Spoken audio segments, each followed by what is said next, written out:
Situações que possibilitam a perda da guarda dos filhos.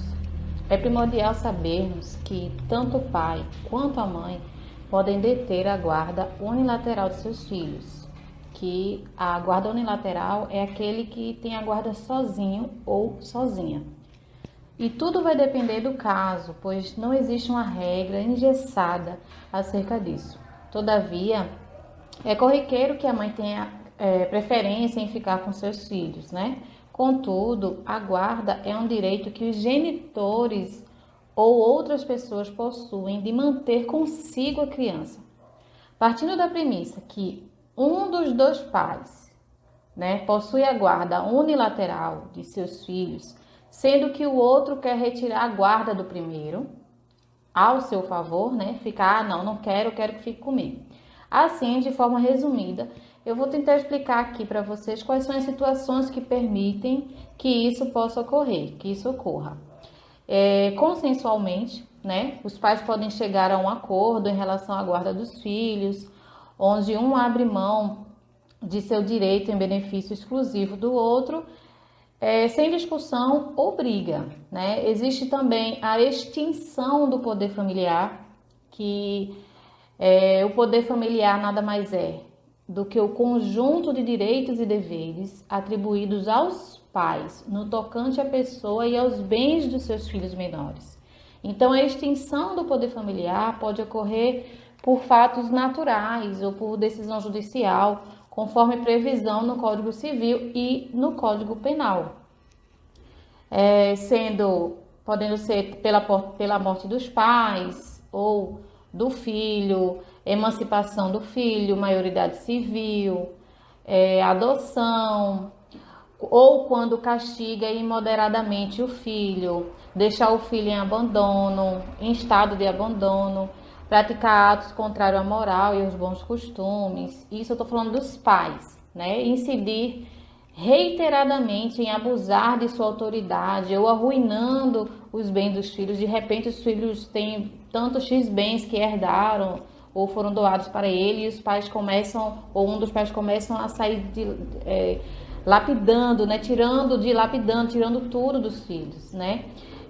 Entregar de forma irregular o filho a terceiro para fins de adoção, sem respeitar o devido processo legal de adoção, alguma condenação penal nos crimes dolosos cometidos contra o filho, sujeitos à pena de reclusão. Suspensão do poder familiar é uma outra questão também que eu quero falar para vocês, porque a suspensão do poder familiar, o que se visa com a suspensão é a proteção do menor sendo aplicada quando os pais praticam sanções menores, né? Menos graves do que a que eu falei agora há pouco, tá? Então, essa suspensão, ela possui um caráter temporário e pode ser revogada ou revista quando a causa que deu origem à suspensão da perda do poder familiar deixar de existir.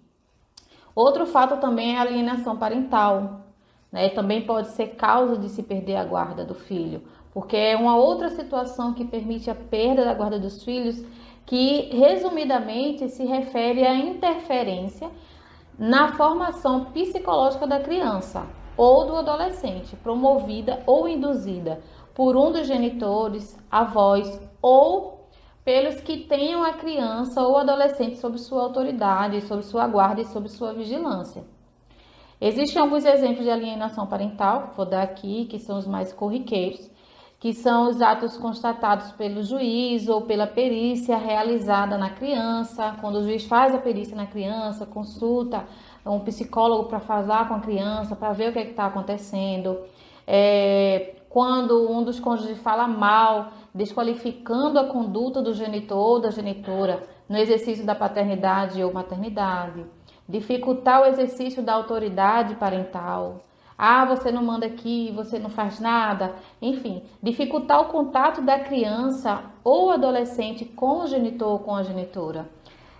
Dificultar o exercício do direito regulamentado da convivência familiar. Fulano não vai sair com você porque eu não quero, não vou deixar meu filho passear, não vou deixar meu filho sair com você, ele não vai para aniversário, não vai fazer nada, né?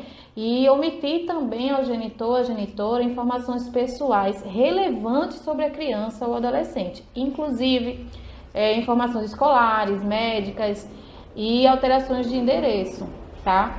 Apresentar falsa denúncia contra o genitor, a genitora, contra familiares deste também, ou contra avós, para dificultar a convivência deles com a criança ou adolescente, né? Mudar de domicílio para local diferente, para local distante sem justificativa, visando dificultar a convivência da criança ou adolescente com o outro genitor, com familiares também e com os avós, tá? Principalmente também.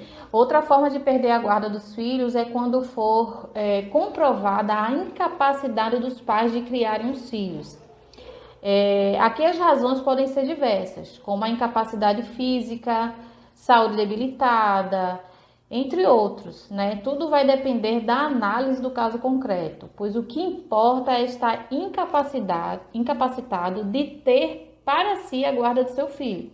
Portanto, frise-se, a razão deve ser significativa e ficar incontestavelmente comprovada de que essa pessoa está impossibilitada de criar o filho. Lembrando que deixar o lar conjugal não deve ser confundido com abandonar o filho, pois em primeiro momento as temáticas não se confundem, uma coisa não tem nada a ver com a outra, né? A falta de recursos materiais e se você está em situação financeira ruim, por si só não é motivo suficiente para a suspensão da perda da guarda ou do poder familiar. Em todas as situações que envolvem direitos de menor, né, do menor, o que será primado é o princípio do melhor interesse da criança e do adolescente, devendo cada caso ser tratado de forma individual, respeitando-se o devido trâmite legal. Ainda não se deve esquecer que ter a guarda em nada interfere no direito de ser pai ou mãe, de conviver com seus filhos, de assisti-los, de crescer e participar ativamente de suas vidas. Afinal, pai e mãe são pessoas únicas na vida de seus filhos, mesmo com alguns fatores que impeçam de ficar exclusivamente com seus filhos.